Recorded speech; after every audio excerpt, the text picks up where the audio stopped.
Chapter 33, Risa.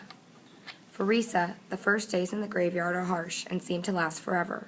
Her residency begins with an exercise in humility. Every new arrival is required to face a tribunal. 3 17-year-olds sitting behind a desk in a gutted shell of a wide-bodied jet. 2 boys and a girl. These 3, together with Amp and Jeeves, who Risa met when she first stepped off the plane, make up the elite group of 5 everyone calls the Goldens. They're the Admiral's 5 most trusted kids, and therefore the ones in charge. By the time they get to Risa, they've already processed 40 kids. "Tell us about yourself," says the boy on the right. "Starboard boy," she calls him, since, after all, they're in a vessel. "What do you know, and what can you do?" The last tribunal Risa faced was back at Staho, when she was sentenced to be unwound. She can tell these 3 are bored and don't care what she says, just as long as they can get on to the next one. She finds herself hating them, just as she hated the headmaster the day he tried to explain why her membership in the human race had been revoked. The girl who sits in the middle must read her feelings, because she smiles and says, "Don't worry, this isn't a test. We just want to help you find where you'll fit in here." It's an odd thing to say, since not fitting in is every Unwind's problem. Risa takes a deep breath. "I was a music student at Staho," she says, then immediately regrets telling them she's from a state home. Even among Unwinds, there's prejudice and pecking orders. Sure enough, Starboard leans back, crossing his arms in clear disapproval. But the port side boar says, "I'm a ward too. Florida Staho 18. Ohio 23.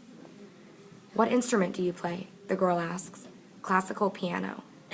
"Sorry," says Starboard. "We've got enough musicians, and none of the planes came with a piano."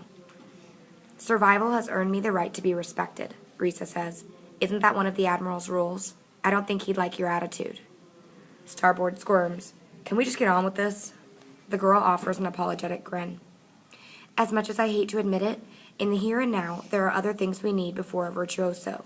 What else can you do?" "Just give me a job and I'll do it," Risa says, trying to get this over with. "That's what you're going to do anyway, right?"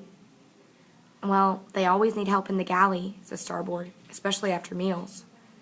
The girl gives Risa a long, pleading look, perhaps hoping that Risa will come up with something better for herself. But all Risa says is, "Fine, dishwasher. Am I done here?" She turns to leave, doing her best to douse her disgust. The next kid comes in as she's heading out. He looks awful. His nose is swollen and purple. His shirt is caked with dried blood, and both nostrils have started bleeding fresh. "What happened to you?" He looks at her, sees who it is, and says, "Your boyfriend. That's what happened to me, and he's gonna pay." Risa could ask him a dozen questions about that, but the kid's bleeding all over his shirt, and the first priority is to stop it. He tips his head back. "No," Risa tells him. "Lean forward, otherwise you'll gag on your own blood." The kid listens. The tribunal of 3 come out from behind their desk to see what they can do, but Risa has it under control. "Pinch it like this," she tells him. "You need to be patient with this kind of thing." She shows the kid exactly how to pinch his nose to stem the flow of blood. Then, once the bleeding stops, Portside comes over to her and says, "Nice work." She's immediately promoted from dishwasher to medic. Funny, but it's indirectly Connor's doing, since he's the one who broke that kid's nose in the first place. As for the kid with the bloody nose, he gets assigned to dishwashing. The first few days actually trying to act like a medic without any real training is terrifying. There are other kids in the medical jet who seem to know a lot more, but she quickly comes to realize they were thrown into this just like she was when they first arrived. "You'll do fine. You're a natural," the senior medic, who is all of 17, tells her. He's right. Once she gets used to the idea, handling first aid, standard illnesses, and even suturing simple wounds becomes as familiar to her as playing the piano. The days begin to pass quickly, and before she realizes it, she's been there a month. Each day that goes by adds to her sense of security.